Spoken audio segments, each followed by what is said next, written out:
धरती की आबादी है 7 अरब।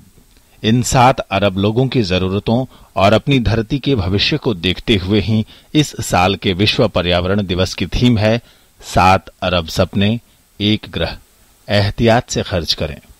ये थीम टिकाऊ विकास की ओर इशारा करता है।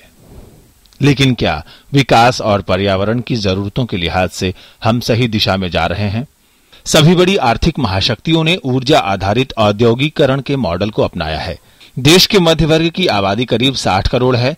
देश में कमोबेश इतने ही मोबाइल फोन धारक भी हैं। ये सभी ऊर्जा आधारित विकास चाहते हैं। लेकिन क्या विकास की इस रफ्तार में हमने पर्यावरण को पीछे छोड़ दिया है? खदानों के लिए लगातार जंगलों को काटा जा रहा है और ये दुनिया के हर हिस्से में हो रहा है। ये माना गया कि धरती सिर्फ इंसानों के लिए बनी है। इसी वजह से वनस्पतियों और जीवों की कई बेशकीमती नस्लें विलुप्त हो गईं या विलुप्त होने के कगार पर हैं। दिन ब दिन बढ़ता तापमान पृथ्वी पर कहर बरपा रहा है। वैश्विक तापमान में बढ़ोतरी से पृथ्वी के ध्रुवों पर अनंत काल से जमा हिमखंड पिघल जाएंगे और कई द्वीप और निचली भूमियां डूब जाएंगी। एक अध्ययन के अनुसार सन 1850 से अब तक तापमान में लगभग 1 डिग्री से अधिक सेल्सियस की बढ़ोतरी हो चुकी है।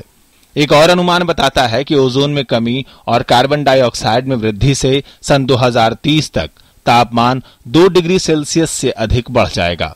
इससे जहां समुद्रों और वातावरण में विद्यमान नमी से जल का वाष्पन होने लगेगा, इससे ग्लेशियर पिघल जाएंगे और समुद्र के जलस्तर में बढ़ोतरी होने लगेगी। यानी यदि हमने अपने पर्यावरण की रक्षा की गंभीर कोशिशें नहीं की तो आने वाले दिन भयावह होंगे।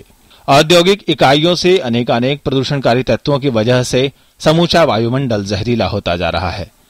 हाइड्रोजन सल्फाइड, सल्फर डाइऑक्साइड, अजल हाइड्रोकार्बन और अमोनिया जैसे प्रदूषक जल प्रदूषण को बढ़ावा देते हैं। अपनी जरूरत और आराम के लिए हमने एक तरफ तो पेड़ काटे, दूसरी तरफ हवा, पानी, मिट्टी को जहरीला बनाना शुरू कर दिया।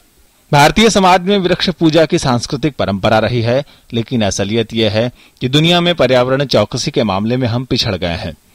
विडंबना तो यह है कि लिथुआनिया जैसा देश इस मामले में शीर्ष स्थान पर है। पर्यावरणीय सूचकांक में भारत समूची दुनिया में 24वें स्थान पर है। जिस दिन धरती को लेकर हम अपनी जिम्मेवारी समझेंगे और विकास को सिर्फ ऊंची गगनचुंबी इमारतों और अच्छी सड़कों से परे हटकर देखने समझने लगेंगे, पर्यावरण में सुधार आना शुरू हो जाएगा। आखिर धरती सिर्फ हम इंसानों की नहीं, उन सब जीवों और वनस्पतियों की भी है जो धरती पर रहते हैं। Manjeet Thakur, DD news.